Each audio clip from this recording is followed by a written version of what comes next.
하나님의 말씀은 우리 마태복음 17장 1절부터 8절까지 마태복음 17장 1절에서 8절까지 다 같이 읽습니다. 시작. 엿새 후에 예수께서 베드로와 야고보와 그 형제 요한을 내리시고 따로 높은 산에 올라가셨더니 그들 앞에 변형되사 그 얼굴이 해같이 빛나며 옷이 빛과 같이 희어졌더라. 그때에 모세와 엘리야가 예수와 더불어 말하는 것이 그들에게 보이거늘 베드로가 예수께 여쭈어 이르되 주여 우리가 여기 있는 것이 좋사오니 만일 주께서 원하시면 내가 여기서 초막셋을 짓되 하나는 주님을 위하여 하나는 모세를 위하여 하나는 엘리야를 위하여 하리이다. 말할 때에 고련히 빛나는 구름이 그들을 덮으며 구름 속에서 소리가 나서 이르시되 이는 내 사랑하는 아들이요 내 기뻐하는 자니 너희는 그의 말을 들으라 하시는지라. 제자들이 듣고 엎드려 심히 두려워하니 예수께서 나와 그들에게 손을 드시며 이르시되 일어나라 두려워하지 말라 하시니 제자들이 눈을 들고 보매 오직 예수 외에는 아무도 보이지 아니하더라. 아멘.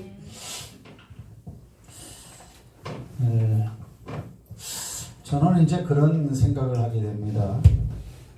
어느 날 제가 성경을 보는 눈이 여타 다른 사람들하고는 조금 틀리게 인도함을 받았다라는 것을 한 30-40년 전에 제가 느꼈죠. 이렇게요. 그리고 그때를 기준으로 해서 제 믿음이 그 이전 믿음하고는 차이가 났던 것을 제가 분명히 알게 됩니다. 이렇게. 그리고 그 믿음이 이상하게 내 안에서 변하지를 않는다. 사람이기 때문에 잘못할 때도 있고 뭐 그럴 때도 있죠. 하지만 그 한 번의 잘못이나 한 번의 잘못한 말이나 행실을 가지고 그 사람의 모든 신앙을 다 파악할 수는 없는 거죠. 육신을 가지고 있는 동안은 육신의 소욕은 이렇게 안목의 자랑, 이생의 자랑 쪽을 추구하기 때문에 우리가 허물은 지금까지 있어왔고 앞으로도 여러분들은 있을 겁니다. 그것이 신앙의 본바탕은 기준이 될 수는 없는 거죠. 그럴 때도 더러 있긴 있었지만 그래도 내 안에서 빼앗아갈 수 없는 듬직한 그 어떤 것이 반석 같은 것이 자리를 잡은 걸 느꼈는데 그것이 뭐냐면 이 말씀을 이렇게 볼 때였습니다. 그래서 제가 목회도 앞으로 내가 이렇게 해야 되겠다. 적어도 이 정도의 믿음만 하나님이 허락해 주시는 교인들에게 심어주면 그들은 스스로 재갈을 물릴 수가 있고 스스로 하나님을 찾아갈 수 있는 자생력을 가질 것이다 라는 확신이 있기 때문에 제가 보는 성경적 시간을 갖다가 설교 시간에 계속 여러분에게 말씀을 드립니다. 이제 가장 중요한 것은 하나님의 말씀을 많이 깨우치고 알았다 치더라도 우리 주양교회 12대 구호 마지막이 뭐죠? 나르세요. 용기를 내라 용기를 내라. 담대하라 담대. 용기와 담대가 마지막에 받쳐주지 않으면은 하나님의 말씀은 내가 머리로만 알고 거기서 그냥 없어질 뿐이고 행동으로까지는 옮겨주지 못합니다. 그래서 성경은 항상 용기를 내라, 담대하라 이렇게 하는 거죠. 성경 말씀을 100가지를 알고 용기가 없는 사람하고 성경 말씀을 한 가지를 알고 용기가 이만큼 있는 사람하고 어떤 사람이 하나님 말씀을 이룰 수 있을 것 같아요? 이 사람 못 이룹니다. 이 사람이 이룹니다. 말씀은 깨달은 건 하나, 마음에 딱 와닿은 것은 별로 없다 치더라도 그 말이 진짜 지금 이 시간 나를 통해 역사하시는 하나님께 준 말이다 라는 것에 대한 그 확신이 있으면서 용기가 뒷받침되면 그 사람은 역사를 이뤄냅니다. 엄청나게 이렇게. 그렇기 때문에 용기가 굉장히 필요합니다. 깨달아다 이렇게. 그래서 여호수아한테도 용기를 내라 담대하라. 힘써 요단을 건너가서 저 땅을 취하라. 여러분 여호수아가 믿음이 없는 사람이 아니에요.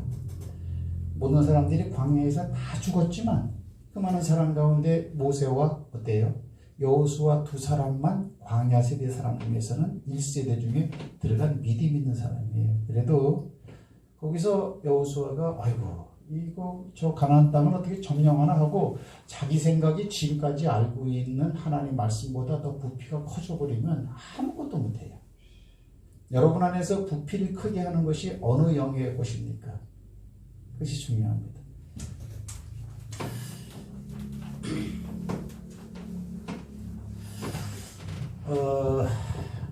하나님께서 이제 오늘 그런 의미에서 말씀이 일단 우리가 중요한데, 부활하신 예수님께서 제자들에게 나타났죠.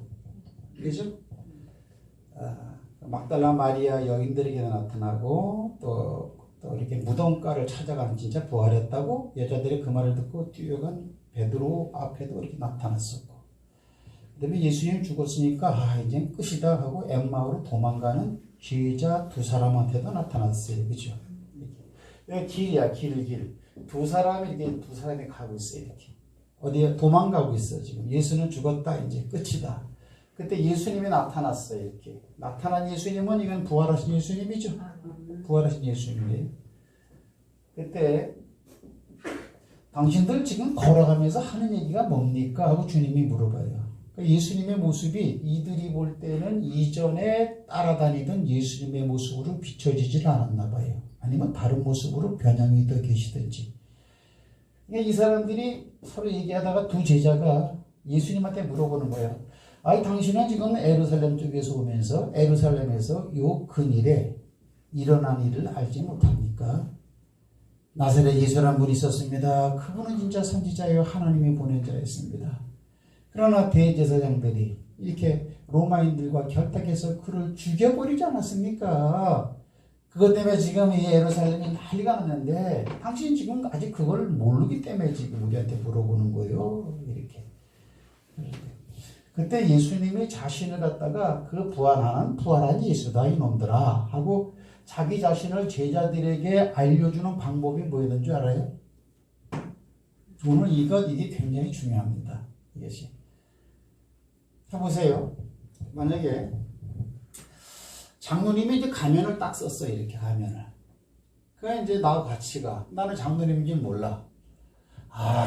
참 전영기 장로님이라는 분이 있었는데 말입니다. 그분 기도도 열심히 하고 봉사도 잘하던 분인데요. 어디 이사 가고 없어요. 근데 어딜 갔는지 모르겠어요. 그러면 장로님이 어떻게 하면 돼요? 가면을 싹 벗으면 되지. 나 여기 있어요. 그렇죠? 가장 자기 자신을 갖다가 밝혀내는 좋은 방법은 어때요? 제자들의 눈에 예수님의 모습으로 보이면 되는 거야. 그렇죠? 근데 주님은 그렇게 안 해요.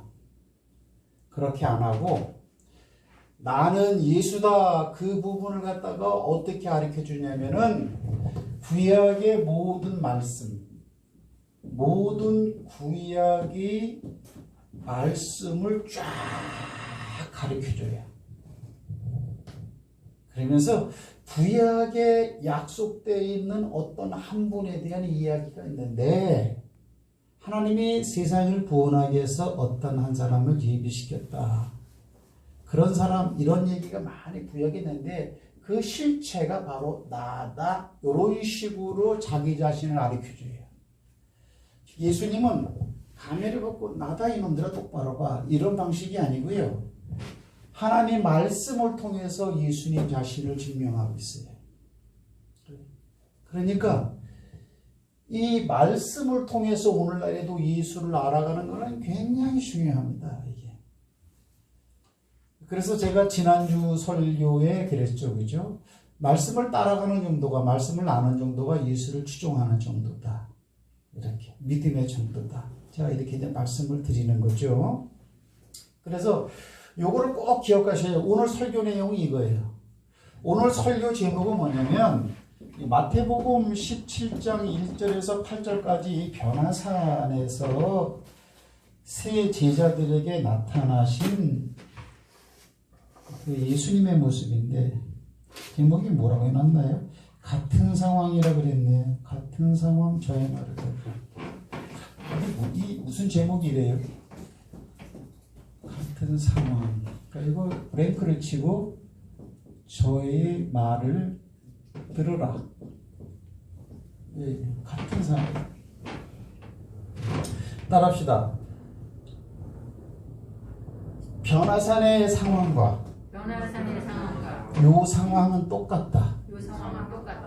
그러니까 성경을 볼 때 이렇게 이 같은 거네라고 딱 찍어 볼 수 있는 영혼의 눈이 띄어져 있어야 돼요. 이게 왜 좀 같아요? 자, 요거는 누가복음 24장 얘기거든요. 24장. 주인공은 물론 예수죠. 근데 여기서도 이 제자들이 만약에 예수님이 쭉 하는 이 말을 가다가 뭐 이렇게 휴게소가 하나 있어갖고 걸터 앉아갖고 서로 얘기 나눴잖아요. 그때 예수님이 이 얘기했거든. 다른 말로 말하면 오늘날 여러분이 지금 교회 올 때 갖고 온 성경책 안에 기록된 창세기에서부터 말라기 이때 가르쳐 주신 예수님의 말씀도 우리가 갖던 이 말 똑같은 이 말이에요. 네. 이 말을 쫙 모든 선지자와 그 다음에 모든 율법의 말씀으로 시작해서 자기에 대해서 기록한 것을 말씀하니라. 그제서야 이들이 눈이 띄어가지고 그때 말씀을 풀어줄 때에 그러니까 말은 풀어줘야 되는 거야. 여러분 구역 성경 읽으면 헝클어진 실타래 같지 않아요? 무슨 말인지 뭐 알 수 없는 거 그렇게 들리지 않습니까? 그 예수님이 풀어주셔서 풀어줄 때에 우리의 마음이 뜨겁지 않더냐. 다른 말로 표현하면 그분이 만나서 얘기해 주신 분이 바로 살아나신 예수님이시네. 그러니까 이들이 부활하신 예수를 발견한 것은 하나님의 말씀을 부활하신 예수님이 풀어줄 때에 예수를 발견했다는 사실이에요. 그러니까 어디 가니까 예수님이 나타났다. 마스크 벗고 나타났더라. 이렇게 하면 굉장히 곤란해요. 주님이 올 때까지 세상은 어떻게 변하든지 간에 이 하나님 말씀을 통해서 하나님이 역사하십니다. 지금이 얼마나 비참한 종말입니까? 왜요? 그런 사람이 뭐 요즘엔 많지도 않겠지만 마지막 때가 되면 사람들이 마음이 강팍해지고 있는 성도들도 교회 안 나오는 판에 흔들리는 판에 휘둘리는 판에 안 믿는 사람들이 교회를 찾기는 쉽지가 않죠. 지금은 교회를 찾고 싶어도 못 오죠. 이제는 교회를 찾고 싶어도 못 옵니다. 교회 가면 코로나 있다고 그러더라. 교회 가면 나를 이상한 사람으로 바라볼걸? 교회 가면 아마 교인들이 나를 갖다가 이렇게 덥석 끌어안고 환영합니다 하기보다는 경계심을 가지고 저 뭐하는 사람이야? 저 혹시 저 코로나 양성 환자 아니야? 우리 교회에 왜 나타났지? 여러분 그렇지 않겠어요? 지금 낯선 사람 한 사람 들어오고 여기 앉아봐요. 옛날 같으면 할렐루야 그랬어요. 야 어디서 오셨습니까? 뭐 이랬다고요. 지금은 그런 세상이 아니에요. 그래서 이 세상이 지금 희망이 없는 세상이 된 거야. 코로나 때문에 희망이 없는 게 아니고요. 이제는 구원의 문이 닫히는 그런 시대에 살고 있어요. 어제도 제가 이제 내 주변 지인하고 목동에 가서 이제 칼국수를 한 그릇 먹고 왔어요. 성님 칼국수 한 그릇 합시다. 그럽시다. 그랬더니 교회 안 다니는 사람이에요. 형님. 이게 뭐 코로나가 쉬 잡힐 것 같지 않아요. 안 믿는 사람도. 저도 이미 작년 한 4월, 5월 달에 제가 말씀을 드렸어요. 여러분에게. 기억나는지 모르지만 이거 아마 쉽게 안 끝날 겁니다. 왜? 성경에 이미 나와 있기 때문에. 마지막 때가 되면은 전 세계의 악성 전염병이 창궐하리라. 이렇게. 때문에 하나님께서 꼭 죄악된 공간의 심판의 도구로 쓰는 가장 잘 드는 채찍이 바로 연병이었습니다. 원래는 연병이야, 연병. 근데 잘 전파된다 그래갖고 그 앞에 전자가 있을 뿐이야. 전할 전자야, 그게. 연병이야, 연병. 여러분들. 지금 돌아다니는 게 연병이야, 연병. 그건 돌아다니는 병이라는 거예요, 여러분들. 이거를 여러분 누가 합니까? 여러분, 믿음이 굉장히 중요합니다. 믿음이. 요즘에는 뭐 인터넷 보면 재밌어요. 이렇게. 아이고, 이런 사람도 걸렸네, 이런 사람도 걸렸네. 뭐 하여튼 희한한 일이 막 이렇게 이제 벌어지고 있는데, 이게 믿음의 말씀을 굳게 붙잡고 예수를 굳게 붙잡는 교회 다니는 사람들 중에서도 그걸 굳게 붙잡는 시대가 됐다. 그죠? 이 전도하기 힘들죠? 교회 나오라는 말을 잘 못하겠어. 세상의 교회에 대해서 하도 뒤집어 씌운 전염병의 운상이라고 하는 그런 것을 사람들은 매스컴을 따라가니까 교회 가려고 생각도 안 하고 원래 관심도 없었지만 또 가고 싶어도 또 못 오고, 그러니 우리가 환경적으로 따지면 이해가 되지만 영적인 눈으로 바라보면 이게 구원의 문이 닫히는 거예요. 여러분들 이 자리에 와 있는 것을 감사하시기 바랍니다. 왜? 예배를 드리는 장소에 와 있는 그 자체가 내가 너희와 함께하는 증거요. 그 다음에 내가 너를 보내기도 하고 보낸 너희와 함께하는 증표다. 이렇게 출애굽기에서 모세에게 하나님이 말했죠. 그러니까 예배를 갖다가 휘집이라고 생각하면 곤란해요. 예배를 휘집이라고 생각하면 마지막 장자의 휘집 가운데 들어가지 못합니다. 성경은 그렇게 말을 하고 있어요. 이렇게. 휘집의 개념으로 생각을 하면 안 돼. 시간의 개념으로 생각하면 안 돼. 예배 시간은 뭐 1시간, 1시간 반에 끝나. 이런 그 예배론으로 가지고 있으면 안 돼요. 하나님을 만나는 시간, 하나님을 바라보는 시간. 이런 걸 꼭 의식해서 마지막 때에는 그죠? 하나님과 24시간 의식이 되어지는 거. 24시간 가운데 예배 드리는 시간도 있으니까 하나님이 의식되어야 되는 거죠. 이제 하나님이 의식이 되어야 됩니다. 의식이. 자, 요걸 꼭 기억하시고요.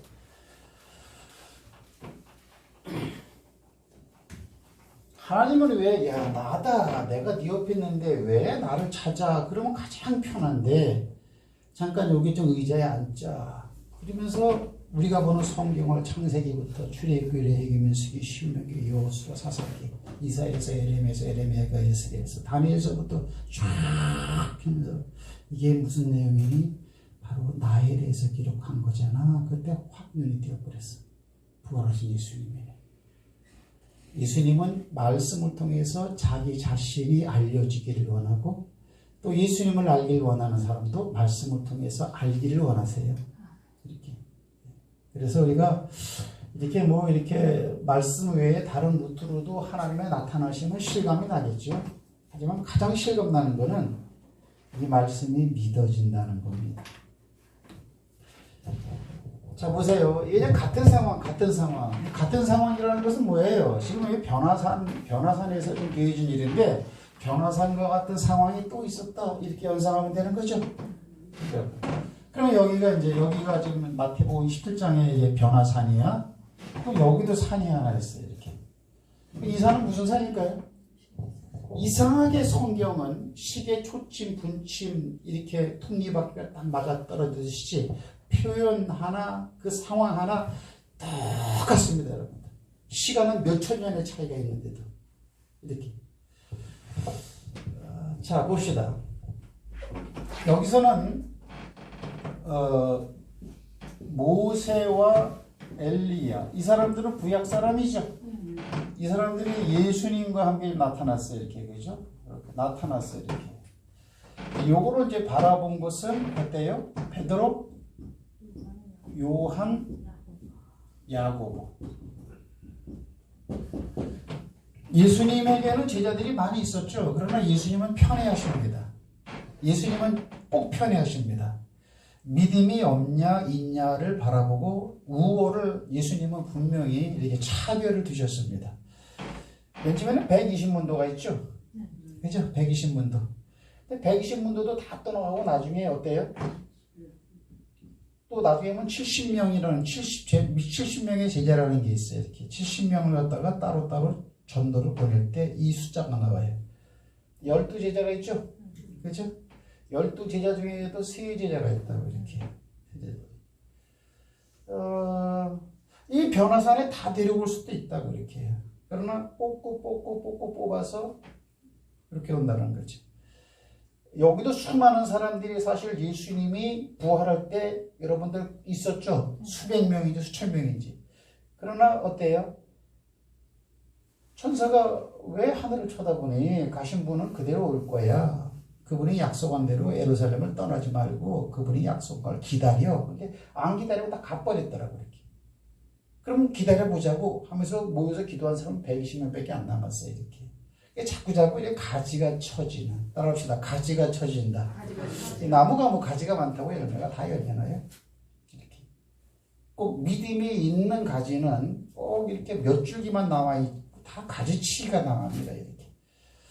가지치기를 당한다라는 것은 이제 가지침 당하는 것은 이제 그건 죽는 거니까. 근데 오늘도 보면 베드로, 요한, 야고보 세 사람을 딱 데리고 왔는데 여기서 일어난 것이 뭐냐? 이분들이 아주 휘고 빛난 옷을 입었다 그랬어. 그죠? 빛이 나, 빛. 빛난 옷을 입었어요. 그때 오늘 여기 보니까 구름이 확 휩싸였어요? 안 쌓였어요? 구름이 확 휩싸이더라고, 이렇게. 그리고 나서 하나님의 음성이 들렸죠? 하나님의 음성이 들렸어요. 그러자 구름이 일어나고 빛나고 하나님의 음성이 들리니까 제자들이 두려워 떨었죠? 두려움 가운데 있었어요, 이렇게. 그렇죠? 근데 결국 여기서 이 산에서 남은 건 뭐예요? 예수님만 남았죠? 이분들은 가고 없어요. 지금 상황이 이렇다고. 요게 마태복음 17장의 상황이에요. 그렇죠? 그럼 모세는 무슨 뭐 예수님과 비교해보면 일단은 1400년 전 사람 아니에요? 이렇게, 그죠? 엘리야는 대략 한 600~700년 전에 예수님이 오기 전에 전 사람이니까 이 세 사람이 같은 세대의 사람들이 아니기 때문에 서로 만나본 적이 없어. 근데도 그냥 어때요? 그 마가복음에 보면은 서로 막 대화를 나눴다고 막 이러는 거예요, 이렇게. 하늘나라에 가면 다 인식이 있는 존재로 만나서 친근한 벗처럼 대화를 나누는 줄 꼭 믿으시기 바랍니다. 하늘나라는 그런 속성이 있어요, 여러분들. 이렇게. 근데 이때 이런 상황에서 베드로가 한 말이 뭐예요? 주여, 여기가 좋사오니 초막셋을 지읍시다. 초막은 이제 거처를 말하는 거죠. 그러면 지금 현실적으로 베드로와 요한과 야고보와 같이 할 수 있는 분은 예수님이죠. 또 같이 해왔고. 그러나 모세와 엘리야는 이미 아까 말한 것처럼 이 시대에 예수님과 제자들 때보다 1400년, 한 700년 전뿐이니까 한 시대에 같이 그 상황에서 존재할 수 없는 분들이 나타난 거죠. 그러니까 이 두 분이 예수님과 나타난 것을 바라보는 베드로의 그 변화산의 상황 정상은 이게 오늘날의 현실적인 상황이에요? 영적인 상황이에요?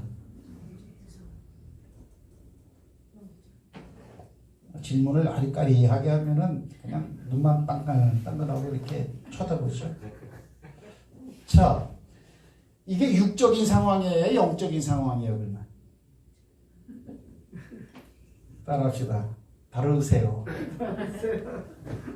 장로님은 내가 볼 땐 용기가 없어. 맨 앞에 있는 분이 대답을 해야 되는데 뭐 할까 말까 다 할까 말까 하잖아. 십자가를 져야 되는데 말이야. 네. 아니 지금 이게 예수님 당대에 있는 이런 사람들끼리만 모였다면 이건 육적인 상황이죠. 그러나 아까 말한 것처럼 이 사람들은 육적인 상황으로 함께 할 수 없는 1400년 전 사람이고 이거는 700년 전 사람이니까 함께 할 수가 없다 그랬잖아요. 근데 보이게 나타났잖아요. 이게 보이게 나타나니까 현실적인 문제 같지만 현실적인 상황이에요. 이게 영적인 상황이에요. 이게 영적인 상황이죠. 그렇죠? 모세와 엘리야가 예수님한테 살 수 있습니까? 나타났지만 이 땅에서. 그런데 베드로가 초막셋을 짓자라고 그랬으니까 초막셋을 짓자라는 베드로 말은 육적인 표현이요, 영적인 표현이에요. 육적인 표현이다 이게. 베드로는 이 원래 육적인 사람이에요. 사람 생각. 그렇죠? 오늘 17장이죠. 16장에는 무슨 사건이 있어요? 가이사라 빌립보 지역에서 그죠? 네? 예수님께서 내가 예루살렘에 가서 이제 고난을 받는다 그러니까 베드로가 나와서 주여 그리하지 마옵소서. 그러니까 예수님이 사단아 니들은 물러가라. 너는 나를 넘어지게 하는 자로다. 네가 하나님의 일을 생각하지 않고 어때요? 육적인 일, 세상 일, 사람의 일을 생각하는 거예요.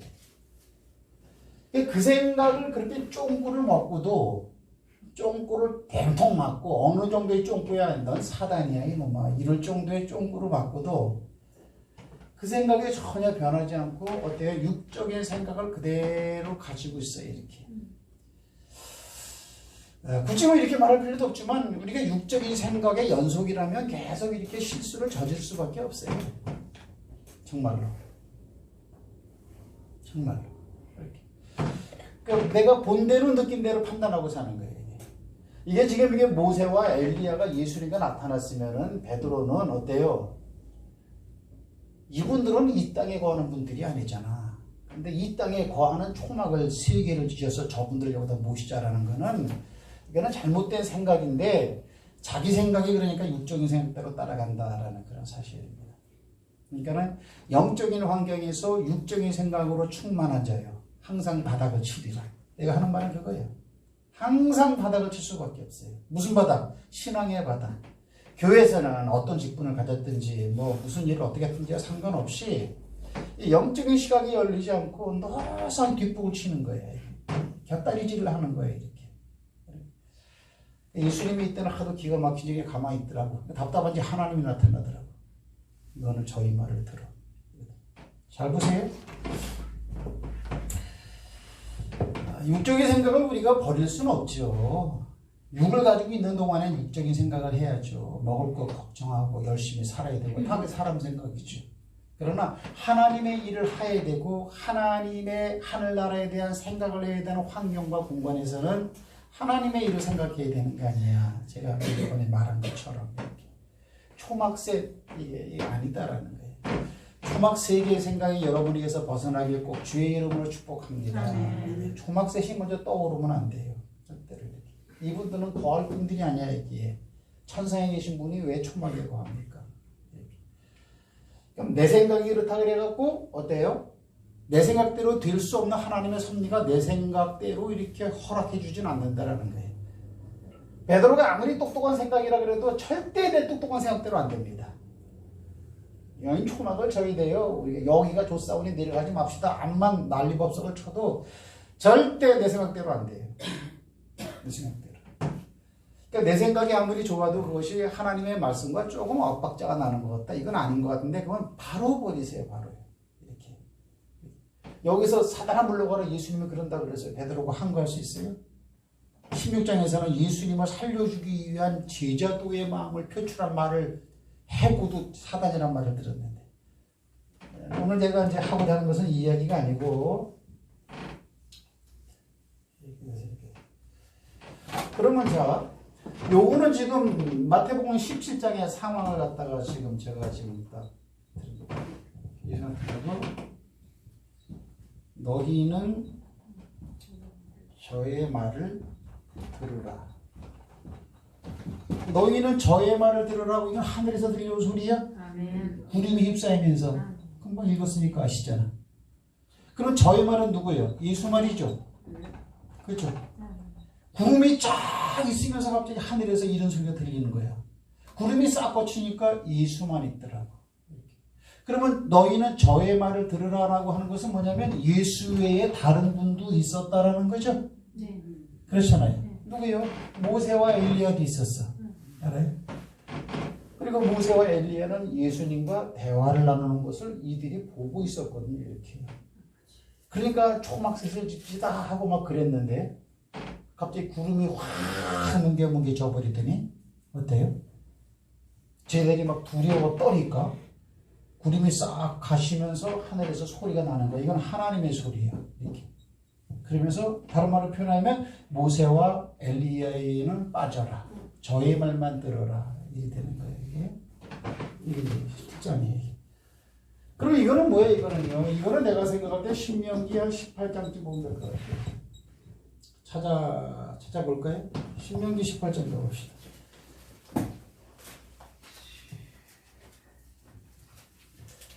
초막 짓자고 하면 안 돼요.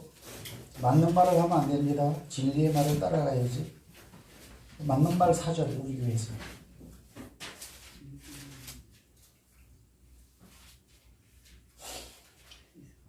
보세요.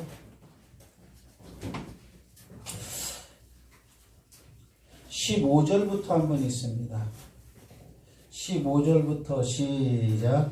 내 하나님 여호와께서 너희 가운데 내 형제 중에서 너를 위하여 나와 같은 선지자 하나를 일으키시리니 너희는 그의 말을 들을지니라. 이것이 곧 내가 총회의 날에 무슨 산? 호렙산이라. 호렙산이라는 것은 신의 산을 말하는 거거든요. 엄밀히 말하면 신의 산 옆에 또 다른 봉우리를 호렙산이라고 하죠. 하지만 통칭적으로는 그냥 신의 산이라고 불러요. 이것이 곧 내가 총회의 날에 호렙산에서 내 하나님 여호와께 구한 것이라. 곧 네가 말하기를 내가 다시는 그러니까 내가 곧 네가 말하기를, 여기서 네가는 뭐냐면 이스라엘 백성 전체죠. 전체가 말하기, 내가 다시는 내 하나님 여호와의 음성을 듣지 않게 하시고 다시는 이 큰 불을 보지 않게 하소서. 두렵건대 내가 죽을까 하나이다. 두려움을 여기서 느끼죠. 죽을 것 같다 이거야. 그러자 여호와가 말하는 거야. 17절 시작. 여호와께서 내게 이르시되 그들의 말이 옳도다. 내가 그들의 형제 중에서 너와 같은 선지자 하나를 그들을 위하여 일으키고 내 말을 그 입에 두리니 내가 그에게 명령하는 것을 그가 무리에게 다 말하리라. 누구든지 내 이름으로 전하는 내 말을 듣지 아니하는 자는 내게 벌을 받을 것이요 만일 어떤 선지자가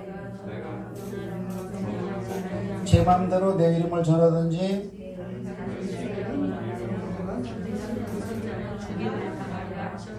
아멘 할렐루야.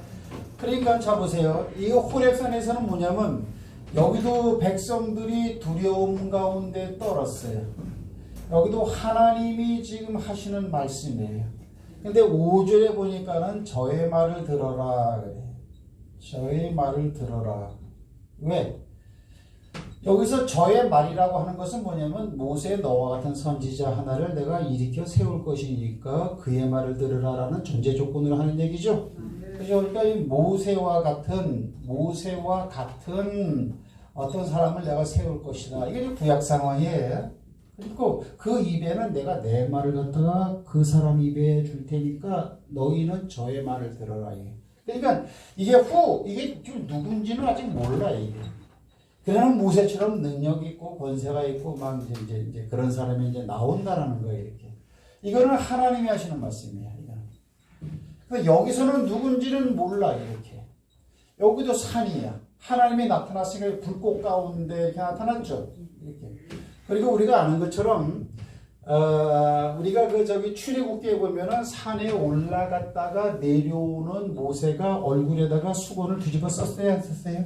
썼어요. 왜 썼어요? 마스크 하듯이 썼다고. 왜? 마스크는 이제 반만 가렸지만 전체를 다 가렸어, 수건으로. 왜?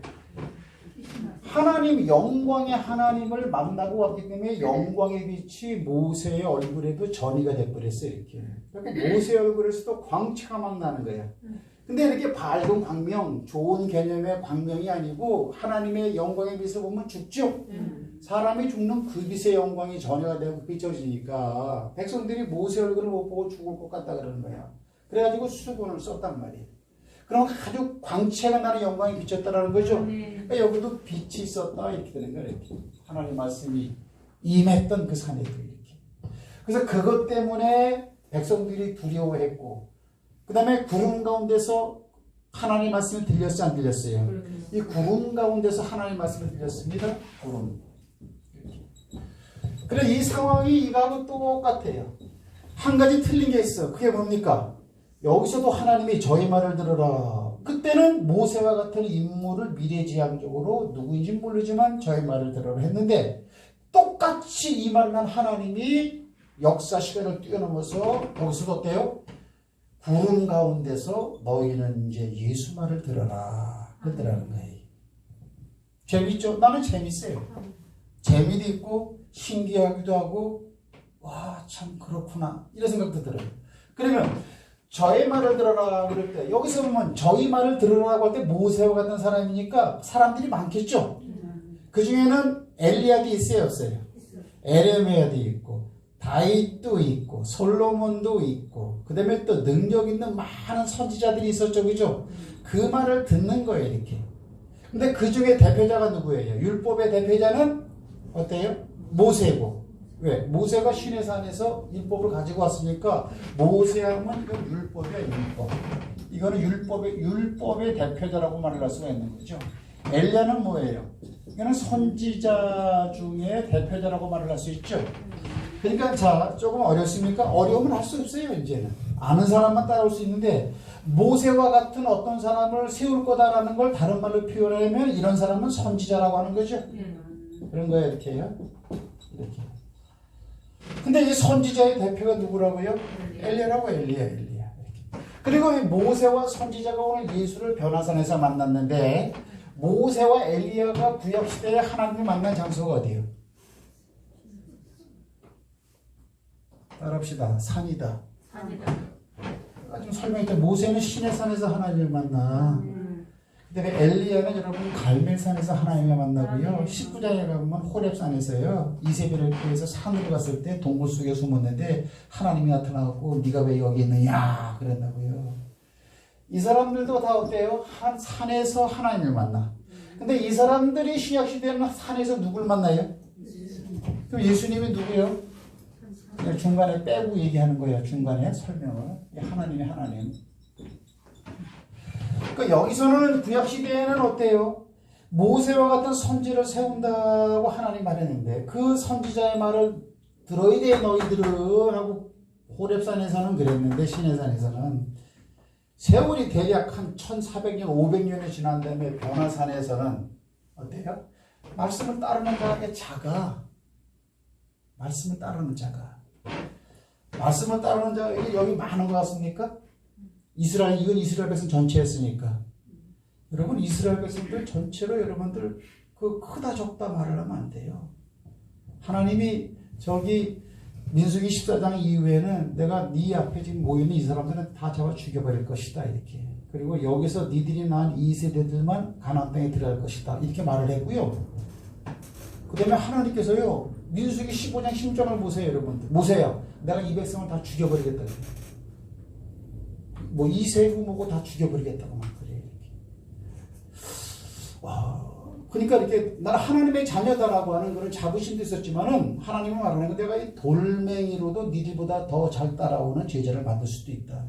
그러니까 우리 사람의 생각하고 하나님의 생각하고는 틀립니다. 오늘 제가 민수기 14, 15, 16장을 아침에 읽었거든요. 그걸 잘 보세요, 여러분.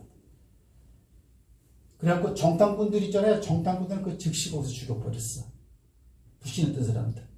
그렇게 죽었는데도 그 다음에 뭐예요? 고라와 다단과 아비람들이 들고 일어났죠. 여러분 고라는 여러분들 레위지파 사람들입니다. 레위지파입니다. 고라 자손은 반역했던 사람들이에요. 여러분 다단과 아비람은 뭐냐면 르우벤 지파 사람이에요. 여러분 르우벤은 제사 직분을 감당할 수 있어요? 없어요? 감당 안 되잖아요. 그죠? 제사장 직분은 이게 레위지파에서만 감당하는 거죠. 그 중에 고라가 여기 태어났다고요. 물론 그 아론과 모세도 이 레위지파 사람이죠. 너도 레위지파 나도 레위지파인데 왜 너만 제사장 직분을 하고 너만 하느님의 말씀을 전한다 그러냐. 나도 그렇게 하겠다고 들고 일어난 거 아니야 고라가. 근데 그때 들고 일어난 자들이 누구냐면은 제사장 직분 사명 감당하는 즉 이 성막에서는 전혀 활동해서는 안 되는 레위지파 사람들을 들고 일어난다고요. 그냥 다 저거 죽이잖아요. 그러니까 하나님이 나타나고 뭐라 그래요? 니들 말이 맞는지 모세 말이 맞는지. 그러면 250명 대표자가 나와서 향을 갖다가 피워서 갖다 놔봐라 이렇게. 향을 드릴 때 싹 다 죽었잖아요.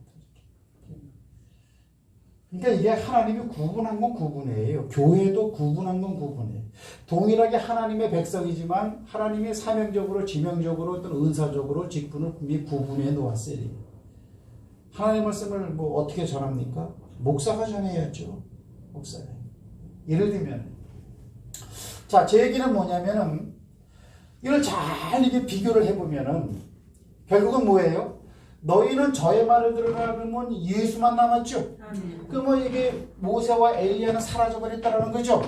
사라져버린 거예요. 아니면 예수가 하는 말 안에 모세와 엘리야의 말도 들어가 있는 거예요. 그렇죠? 제가 아까 지웠잖아요, 여러분들. 누가복음 24장이 무엇이냐?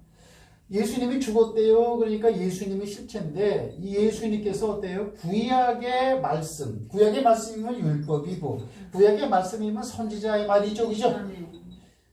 율법과 선지자의 말은 다른 말로 표현하면 이 두 부류의 대표자가 여러분들 모세와 엘리야 아니야. 그렇죠? 그 말을 쫙 해석해갖고 자기에 대한 것을 얘기했다 이렇게 되는 거잖아요. 그죠? 그러면 구약의 모든 말은 예수를 위해서 존재하는 것이었다 이렇게 되는 거죠. 여기도 마찬가지죠. 세 사람이 구약의 대표자 두 사람이 예수님과 함께 나탔는데 나중에 예수님이 모세 말을 듣지 말고 하나님이 엘리야 말을 듣지 말고 너희들은 저의 말만 들어라. 구름이 딱 갇히고 나니까 구름이 오기 전에는 세 사람이 있었는데 예수만 남았다라는 거야. 그러면 예수 말만 들으라는 거 아니야. 그 얘기는 뭐예요? 예수가 하는 말 안에는 이미 구약의 말씀, 즉 모세와 엘리야도 여기에 예속되어 있다 이렇게 되는 거죠. 아멘. 여러분이 예수를 믿으면 그 성경을 갖다 다 믿는 거예요. 아멘. 그래서 구약 성경도 믿음으로 구원받는 거지 율법으로 구원받는 게 아니라는 사실이에요. 여기까지 이해되시면 아멘 하시기 바랍니다. 그래서 예수를 믿는 것이 굉장히 중요하다 이런 뜻이 되어지죠. 이해되십니까? 아멘. 뭐 이해가 좀 안 되는 부분은 여러분이 성경을 좀 더 연구를 해보시면 돼요. 이렇게 해요. 그래서 이게 같은 상황이야. 같은 상황. 그러니까 여기서 대놓고 하나님이 야 훗날 내 아들 예수를 보낼 테니 예수 말을 들어라 하면 얼마나 속 편해. 근데 구약 성경은 그러질 않아요. 이렇게 저희 말을 들어라라고 하면서 어때요? 예수를 예표하는 모든 선지자들이 수없이 많이 나타나고 그 선지자들의 대표자와 율법의 말씀의 대표자가 바로 모세와 엘리야가 나타났다는 것은 구약이 나타났다고 봐도 되는 거죠. 구약의 대표성이 있는 두 사람이 신약의 예수님과 함께 나타났다 이거죠. 그런데 구름이 싹 있다가 사라지면서 예수만 딱 보이는데 하늘에서 들리는 말이 저희 말을 들으면 된다라는 거죠. 그러면 하나님이 모세는 내치고 엘리야는 버리고 그런 개념이 아니죠. 계속 말씀드렸어요. 그래서 마태복음에서는 뭐라 그래요? 내가 율법을 이거를 폐하러 온 것이 아니고 뭐예요? 완성시키러 왔느니라. 이해가 되시면 아멘 하시기 바랍니다. 자, 이게 된 거예요. 그 다음에 이제 세월이 지났어. 세월이 쫙 지났는데 누구 얘기를 할 거예요? 베드로 얘기를 합시다. 베드로. 예수님도 이제 승천에 올라가고 성령이 임해갖고 완전히 변했어요, 이제는. 예수님과 같은 사역을 담당해요. 베드로가 쭉 말씀을 증거하면서 이 베드로가 남긴 글이 있죠. 베드로가 남긴 글이 뭐죠? 베드로전서, 베드로후서는 어디 나와요? 요한 1, 2, 3, 4, 베드로전서, 베드로후서 이렇게 나오죠. 그죠? 아니지, 베드로전서, 베드로후서, 요한 1, 2, 3, 4 나오죠. 유다서. 자, 이거 봐요. 자, 보세요. 창세기에서부터 출애굽기, 레위기, 민수기, 신명기, 이거는 모세 오경이 있죠? 아멘. 그죠? 요거는 모세 오경이야, 모세가 쓴 오경이다, 이게. 모세 오경이 여기 율법이 나온다는 거죠? 이것이 의미하는 바는 율법이에요. 율법대로 살아라라고 하는 그런 것이죠. 신명기 되면 나오는 것이 뭐예요? 예? 여호수아, 사사기, 그 다음에 룻기, 그 다음에 삼상하, 왕상하, 역대상하 이게 되죠. 그 다음에 뭐예요? 에스라, 그 다음에 에스라, 느헤미야, 그 다음에 에스더. 여기가 이게 스 같은데 여기는 그 욥기, 그죠? 시편, 잠언, 전도서, 아가서까지 이렇게. 그리고 또 할 구분할 수가 있겠죠, 이렇게. 그 다음에 이사야서 어때요? 에레미야서, 에레미야, 에가서, 그죠? 그 다음에 에스겔서, 이거죠, 그죠? 다니엘서까지. 호요, 아오요, 미나, 하스, 학스, 말라기. 구약이에요. 그러면 이거 복잡한 거 아니에요, 여러분들. 오늘 제가 한 내용을 잘 염두에 두고 이게 구약이니까 잘 생각을 해봐. 이게 전부 다 무슨 얘기예요? 신명기 얘기라고, 이 전체가 다. 출애굽기 얘기라고요. 왜요? 이건 출애굽기 20장, 이건 신명기 5장. 출애굽기 20장과 신명기 5장이 뭡니까? 신의 산에 올라가서 십계명 받아오는 내용이야. 이대로 살면 내가 너희들을 사랑하겠다. 너희는 내 백성이다. 너희들이 내 백성이 되는 증거는 뭐냐면 내 말을 들어야 되니까. 그렇죠? 아멘. 하나님의 백성이고 하나님이 만든 사람이라면 하나님의 말을 들어야 되죠. 아멘. 사람을 만들고 나서 에덴 동산에 선악과 만들고 따먹지 말라 그러면 그 말을 지켜야 그게 하나님의 백성이 되는 거죠. 하나님을 신뢰하는 사람이죠. 거듭말합니다. 선악과에 독이 썩어 죽은 게 아니고 먹지 마. 먹으면 죽는다라고 하는 그 말 때문에 죽는 거예요. 이렇게. 그럼 하나님 보시기 좋게 지어준 사람이라면 안 따먹어야 되는 거죠. 아멘. 말씀 지키는 거죠. 아멘. 이거 율법도 마찬가지요. 네가 내 백성이냐? 그러면 내 하는 말을 지켜라. 이렇게. 근데 지켜야 안 지켜요?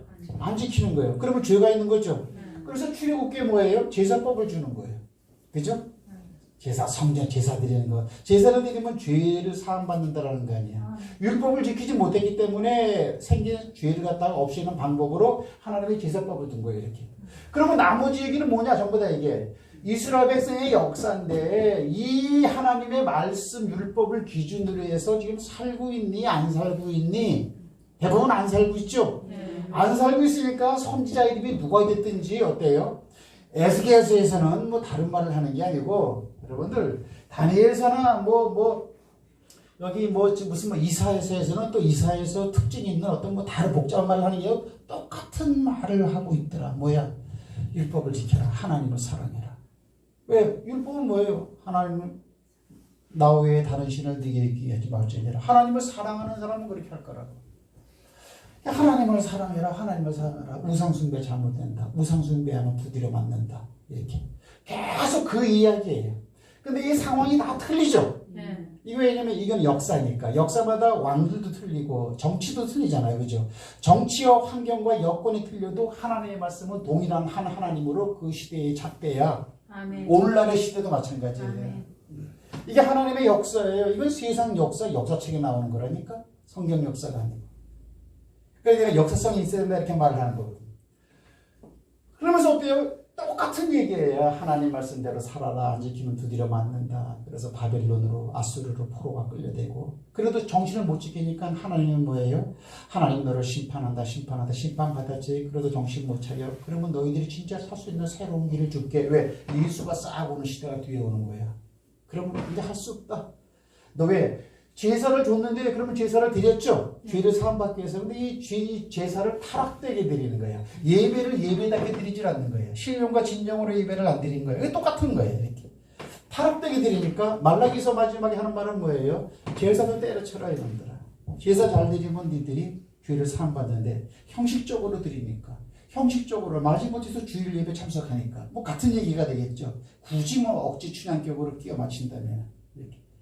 그리고 재물도 필요 없다. 성경문을 닫아버리라. 너희가 제사를 드리는데 눈알이 붉게 터지고 고름 질질 흐르는 거 그런 재물을 가져오냐? 왜? 이거 불태워버려야 되는 거니까 이들에게 아깝다 이거야. 하나님이 받는다는 개념은 없고 어때요? 돈으로만 보이는 거야.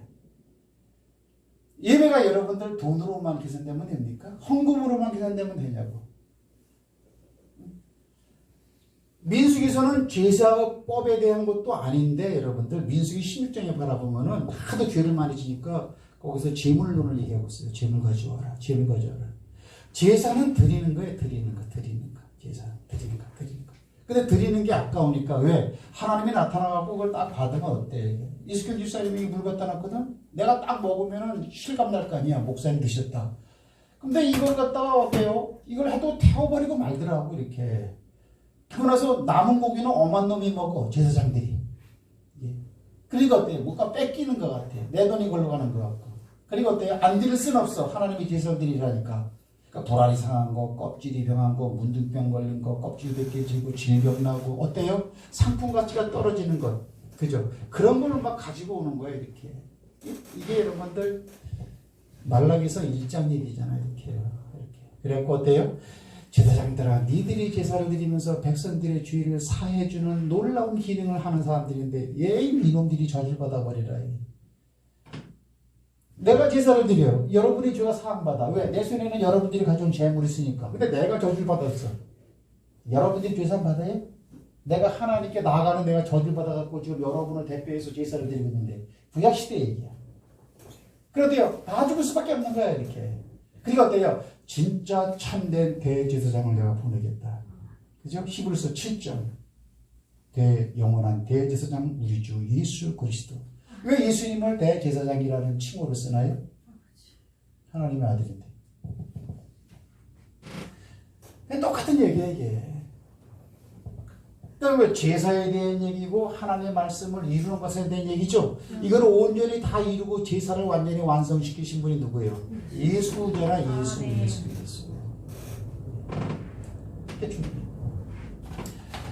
그래서 이 베드로가 이제 훗날 이걸 깨달았어. 이제 깨달아서 복음을 막 증거하다가 뭐 지난날에 간증을 쫙 하는데 베드로가 어떤 간증을 해요? 변화산에서 예수 만난 걸 간증하는 거야. 어디서? 베드로서 1장에서 간증해요. 자, 베드로서 1장 가보세요. 말씀하십시다. 오늘 설교 내용의 폭이 굉장히 넓고 큽니다. 이 영상을 다시 한번 보면서 여러분이 성경을 한번 찾으셔야 돼요. 그러나 제가 계속 언급된 것이기 때문에 또 어려운 것도 없어요. 듣는 게 중요해요. 베드로 후서 1장에 보면은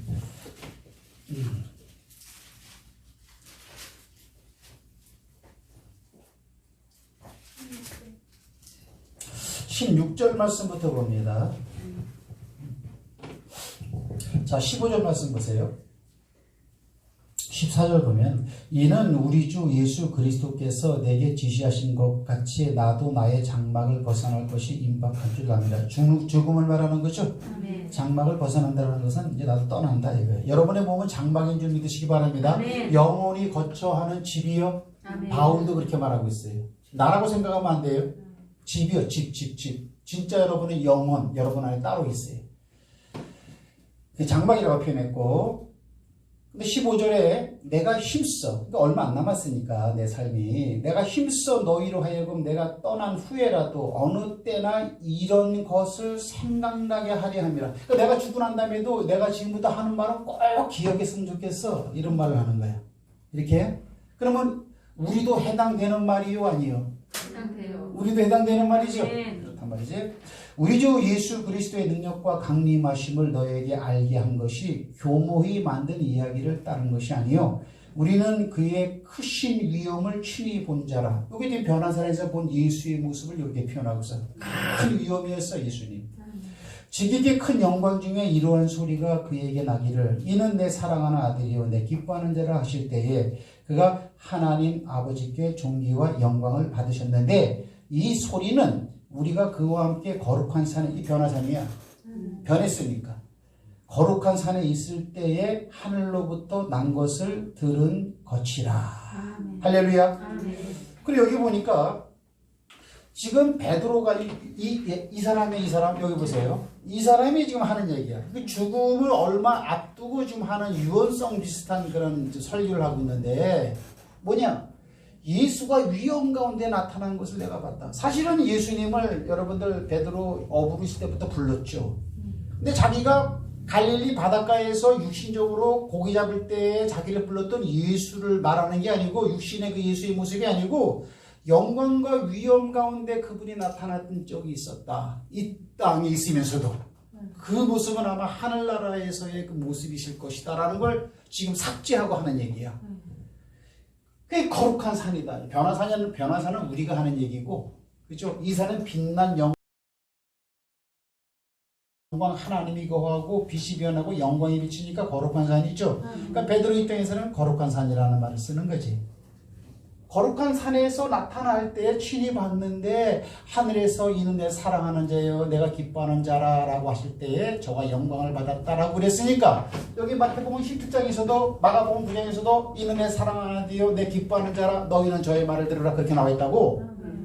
이해하세요? 아멘. 그거를 그대로 이 베드로가 죽을 때까지 기억하고 있는 거예요. 하나님 말을. 근데 베드로가 여기서 어때요? 마지막 남은 거는 예수만 남아있어. 이건 없고. 베드로도 기억하고 있는 게 뭐냐면 예수 얘기만 하고 있다고. 저의 말을 들어라 라고 했어. 사실은 이분들도 엄청난 모습이었는데. 그럼 어때요? 베드로는 지금 하나님의 말씀을 이해하고 있어요? 이해하고 있지 않아요? 이해하고 있죠. 베드로는 여러분들 이스라엘 백성이죠. 율법을 잘하는 사람이라고 할 수 있겠죠. 그렇죠? 율법에 대해 모세와 엘리야 예수님 당대 때도 이분 아니면은 못 산다라고 백성들이 그렇게 붙잡혀 있었어. 근데 어때요? 베드로가 뭐예요? 영광스러운 그 예수. 요거는 사라지고 예수 얘기만 하고 있더라고. 이렇게. 다른 말로 이분들은 어때요? 예수의 말 가운데 이미 함몰되어 들어와서 녹아있다. 예수의 말에는 엘리야의 말이 녹아있는 줄 믿으시기 바랍니다. 아멘. 그래서 그림자로 온 구약의 말이요. 실상은 예수님이시기 때문에 이걸 꼭 기억하시고 같은 상황이에요. 저희 말을 들어라. 이건 하나님이 한 말이에요. 여기서도 하나님이 저희 말을 들어라. 선지자 하나 세운다. 말했던 그분이 1400년이 지난 다음에는 너희는 예수 말을 들으라 하고 바꿔버리더라고요. 이렇게. 이거는 뭐 사람이 하는 말이 아니고 하나님이 하신 말이에요. 그러니까 예수를 그렇게 붙잡는 거예요.